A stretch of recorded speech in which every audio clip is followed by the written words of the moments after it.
Today, I want to talk about credit and being in debt. Well, a lot of people, when they have, when they first start out, coming out of college, they, first of all, they're being put in a lot of debt. I mean, a lot of debt. And unless you got a scholarship or you got some rich parents, you pretty much gonna be in debt. That probably end up being 30, 40, $20,000 of debt. And eventually you get a job using your credit card. Even if you didn't go to college, you just came out of high school, they still gonna try to put you in a lot of debt. But at least you don't have the $20,000 or $30,000 in college debt. But most people using a credit card. You see nowadays when you go in the stores, everybody sliding their card, sliding their card. That's all right if you're paying that off every month. But if you are making payments, like those 10, 20, 30, 40, 50, $100 payments, that's where they get you. Because it'll take you forever to pay that thing off, and by the time you do, you're going to charge up again.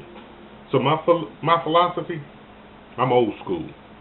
I'm old school. Like my parents used to say, owe no man nothing but to love him. The Bible said that too, and that's the way I believe.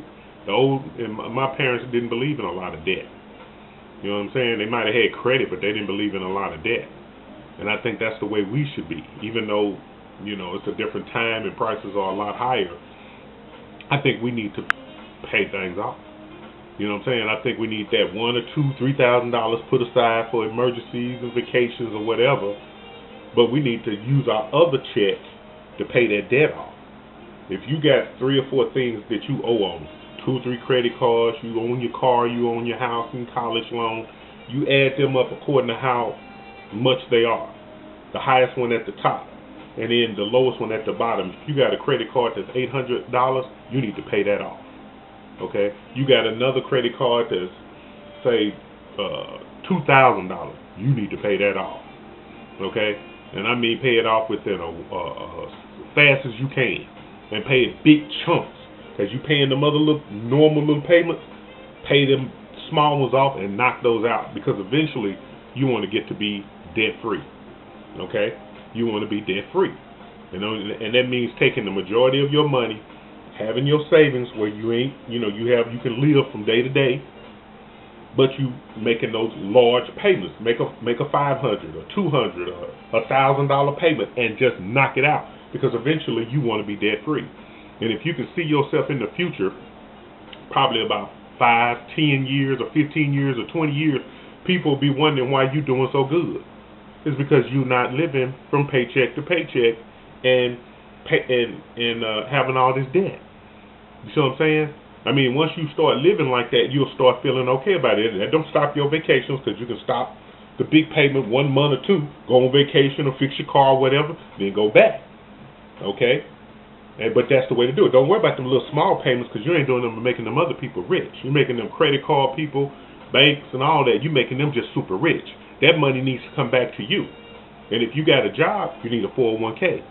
Start putting money in that 401k, because maybe down the road you may have to borrow from it. You know what I'm saying? And most companies will match a certain percentage of that money. So that's almost like free money. And let that money add up. And you want as much money as you can going into that. You want your savings, pay on that debt, and then you want your 401k, and you want that all going in there. Don't hold most of your check.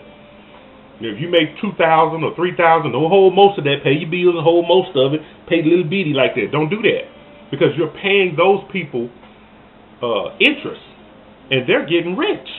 You see what I'm saying? They get 1 million people paying interest. That's why they're so big. If you look at every town, the biggest buildings almost are the banks. Okay, so you need to take that money back, and ain't nothing gonna go down. Prices are gonna keep going up, because we have too much debt in this country. So you got to figure this out. You got to reverse it. It's like a pyramid. We like this now. You see what I'm saying? Eventually, we want to change that back like this, with us on the top. Okay?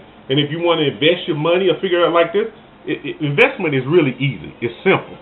Okay? They make it sound real hard when you look at it on TV, CNN, and business shows.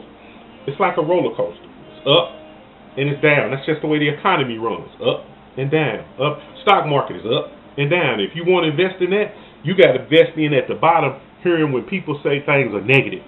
When things are, don't get out of the stock market, you investing in for the long term, don't get out, I know it's scary. That's when you want to invest your money. Okay? You want to ride that thing up, you ain't going to be able to pick the top, but let it ride up so high, then get out. Okay? You ain't got to get at no top, just let it ride up so high. You get 10, 20% or wherever it is going, and then get out.